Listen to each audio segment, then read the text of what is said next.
May 1st marks the one-year anniversary of the death of Osama bin Laden. CNAS has asked several of its experts to look back and reflect on what has changed in U.S. policy over the last year and the implications for the future. Dr. Nora Bensahel, Deputy Director of Studies and Senior Fellow, joins us now.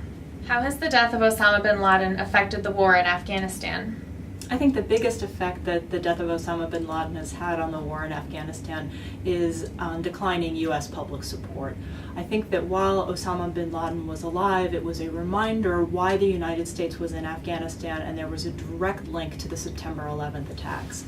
After his death, the question about why the United States is still fighting more than a decade later is harder for many Americans to answer. Even if they supported the war at the beginning, the reasons why we're still there so long after we went in, and now that the organization that was responsible for it doesn't have its leader anymore, I think makes it an even harder sell for Americans to understand why the United States is still in Afghanistan.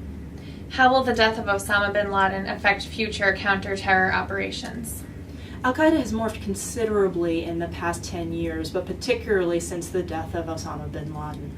What started out as a very centralized organization that was led from the top in many ways has morphed into a much less formal, much less integrated organization where there are many local affiliates that really decide to conduct attacks on their own and conduct their own activities, rather than something that has the degree of central control that Al-Qaeda did when Osama bin Laden was its head. That trend was underway for many years, but the death of Osama bin Laden really re-emphasizes the fact that there's no longer key leadership positions there that are running Al-Qaeda anymore, and that power has really devolved to lower down in the organization. How has the death of Osama bin Laden affected U.S. strategic priorities? Counterterrorism as a whole has become much less of a strategic priority for the United States in the past few years, and particularly since the death of Osama bin Laden. That doesn't mean it's unimportant, but rather there are other security threats which have grown in relative importance, particularly looking at the instability that can occur in the Middle East, and with a longer term in mind, looking towards U.S. interests in Asia, which inexorably are going to be shifting there over the next decade or two.